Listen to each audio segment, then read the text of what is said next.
This episode of FilmRiot is brought to you by Domain.com. Today on FilmRiot, I talk about my latest purchase, the Canon C100.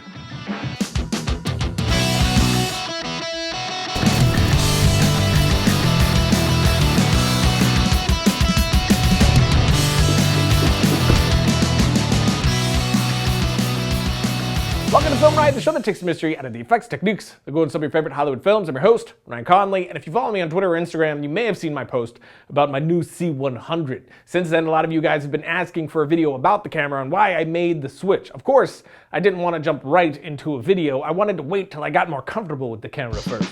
It tingles in my toes when you get too close.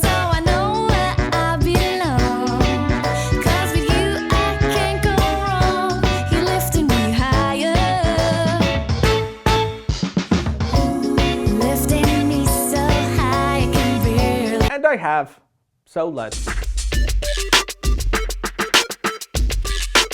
The camera that I have been using for FilmRiot for the past 3 or 4 years has been the Canon 5D Mark II, which I love and has worked really well for me, but it was time to upgrade and get a second full-time camera so we can have proper B-roll. Until now, we've been using the iPhone to grab B-roll when the 5D was being used, which is fine, but not the best. Plus, as a main camera, there are plenty of things that make me want to kick myself in the face when it comes to DSLRs, which is funny since the first camera I considered upgrading to was the Panasonic GH4. And don't get me wrong, that camera does look great, but issues like audio, form factor, and a ton of others keep me from sticking to DSLRs. And before we go further, to clarify, this is considering our web shows only. FilmRiot and Variant are much different beasts than other projects we do, like bigger short films and whatnot. For those, I will continue to rent the big boy toys, which are way too friggin' pricey to purchase. For me, one of the biggest factors was a camera that actually functioned like a proper freaking camera, and after some advice from a few friends, I finally decided to go with the Canon C100, which I'm not affiliated with Canon at all, or have ever been, but somehow I always find myself gravitating back towards their cameras. I mean, I had the XL2, the XLH1, the 5D. I just love the way that they work and look. I love them. And off the bat, I was in love with this camera too. Why? Because other than a lens, guess what else I needed for this thing to be a fully functional camera? Nothing. Nothing at all. Right out of the box, I had everything I needed. LCD on back, viewfinder, which isn't the best, but there if I want it. A grip on the side for me to comfortably hold the camera, which also has the start-stop button. And God bless it, a top handle, which gives me another way to hold the camera, but more importantly, really solid in-camera audio with 2 XLR inputs, phantom power, and more. Then of course you have all the metering, zebra, peaking, goody type stuff that I really miss and need to use more often than I do. I forgot how great it was to have those right in camera. And then something I really adore, which is the built-in ND filters. By adjusting the scroll wheel here, you can switch between 2, 4, and 6 stops of ND. So if I'm not shooting at a bright location like outside during the day and I want to keep my iris open to shallow depth of field, this comes massively in handy. The other thing I love is its size. Similar to the DSLR, the C100 has a very small frame, so it's easy to carry around and stays mostly inconspicuous when shooting in places that you're not necessarily allowed to. But it is much more comfortable to hold than a DSLR, which makes handheld shots much cleaner. But really, my decision to go with the C100 came down to 5 things. First, the fact that it operates like a proper camera, comfortable to hold either by the grip or the handle, zebra and other metering that is essential. Second, and most important thing for me was the in-camera audio. With FilmRiot, we are always run and gun, always behind schedule, and never have enough time or crew. So doing dual system, meaning recording audio separate from the camera and then syncing in post, is a nightmare. And in-camera audio on a DSLR is just not great at all. But here I get really nice and clean audio that I'm able to monitor, put a limiter on to prevent peaking, and slap into auto if I need to have those adjustments on the fly. And the audio in-cam on the C100 is really good. Here's a comparison between the 5D in-camera audio through the Juice Link and the audio straight to the C100. Welcome to FilmRiot, the show that takes the mystery out of the effects and techniques that go into some of your favorite Hollywood films. I'm your host, Better Than Ryan. Welcome to FilmRiot, the show that takes the mystery out of the effects and techniques that go into some of your favorite Hollywood films. I'm your host, Better Than Ryan. Such a massive difference right there, but to also have a limiter so that I have much greater range of sound without distortion, just so good. So good. So good. It's so good. For instance, here is Josh switching levels while I record to the 5D. I want my money, man. I want my money. I want my money! That's how they do it in the movies. And then to the C100 with the limiter on. I want my money, man. I want my money. I want my money! That's how it happens in the movies. So freaking helpful when you are shooting that one-man band style. And speaking of things that are incredibly helpful when shooting alone, my third thing is the autofocus abilities that came with the dual pixel upgrade. The autofocus on this thing is absolutely nuts. Without touching the lens, I'm able to snap right to the subject that I want in focus, even when wide open, or follow a moving subject and nail it every time. Really wish I had this on several shots that I have done in the past. Doing a dolly move wide open and trying to pull focus all by yourself, it's not the easiest thing in the world, but as long as you have your subject in center, you can just hit that autofocus. But that is also the downside to this feature. It does have to be in that center box to work, so framing is limited. And then when you move outside of that little box area, the camera starts searching, snapping to things you might not want. But after hearing a tip from the Philip of Bloom, I set one of the assignable buttons on the camera to be a focus lock. So now when I move the box over what I want to have in focus, I hit that auto lock to keep it there until I move and want to switch that focus again, let go, lock again, works beautifully. Of course, I will only use this in special cases. I am not a fan of auto anything, but there are going to be many of times where this will definitely come in handy. But now a quick break, and then I will get to my final 2 reasons.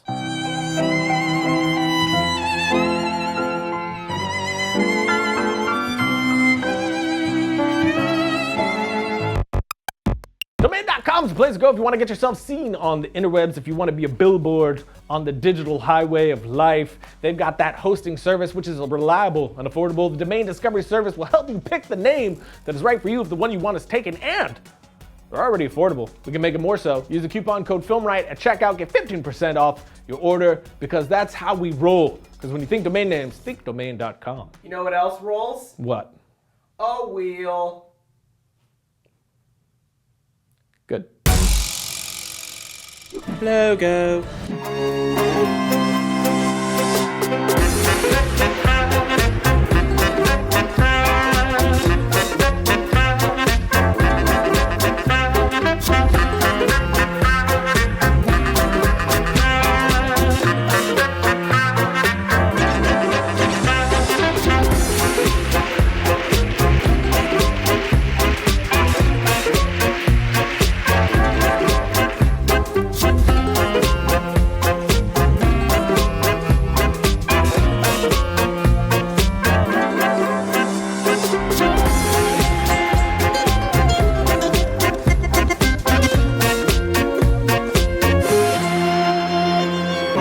So far, I'm pretty happy with the image that I'm getting from this camera, which ran me $5,500, so still very pricey, but when you consider the fact that I would have been over $3,200 for the GH4 Plus interface to get the in-camera audio and so on, then the add-ons to make this camera more usable for run and gun shooting, I would have landed not too far from what I spent. And yes, the GH4 has 4K on board, which is amazing, but 4K is a bit overkill for what I need this camera for. But back to my 5 reasons. Reason number 4 are those lovely, lovely ND filters, which if you don't know what an ND filter is, they are basically sunglasses for your camera at different levels of intensity. The only effect that they have is to bring down the light levels without you having to change your ISO, shutter, or iris. So if I adjust the scroll wheel here, you will see it cycle through the different levels of ND at 2, 4, and 6 stops. And here is a day exterior example. First with no ND, then the first step, second, and third. So I'm able to bring down my exposure and keep my ISO, shutter, and iris right where I want it. The final thing is low light. The C100 is an absolute monster when it comes to low light. It tops off at 20,000 ISO, and in the right situation, it's actually usable, which blows my freaking mind. Here's a shot at 10,000 ISO inside during the day, and then 20,000. Both are not ideal, but shockingly usable. Where this really blew my mind though were night shots, like this shot here. This is 20,000 ISO and with some denoising, totally usable. But the thing is, to my actual eye, it looks like this. So the camera is actually seeing even more than I am, which is just insane. I mean, I know I've heard people say that, to actually see it for myself, it's a little explosion in the mind. So this is massive for FilmRiot style shooting as well, since again, time and crew don't always permit having nice lighting. Having this quality of low light will really help get interesting shots using only natural light for exterior and interior locations, but the outside night shots are what really blew my brain right out of my face. Now those are the 5 biggest for me, but there are tons of other little things that I absolutely love as well, like the in-camera frame guide, super helpful since I am often shooting at 2:3:5:1, and the C-Log, of course, which is also awesome, but I'll get to that later. And again, that big downfall is the compression, but I haven't found it to be a big issue yet. The camera gets a great image, and to make it even better, you can use the clean output from HDMI to go right into something like a Ninja recorder, which I have and we'll talk about next week. And yes, this is a Super 35 sensor, not full frame sensor, which some have touted as a bad thing. And all I'm gonna say about that is the Alexa C500, C300, Epic, and Scarlett are all also Super 35 sensors. So there's that. Logo. But that is it for today, a general overview of our new camera of choice for FilmRiot. I'm going to get into some more goodies next week with some comparison clips with the C100 and the 5D, then some stuff on the Ninja Blade and how a Black Pro Mist filter can enhance your image. Also, if you want more in-depth of a reviewness of the camera, check out Philip Bloom's epic 20-minute review right here, and definitely check out Joe Simon's work right here. He's always shooting with the C100, and these are the 2 guys that are the main reason I went with that camera. But that is it for today. I will see you next week when my horse sinks into the mud because the sadness overtakes him.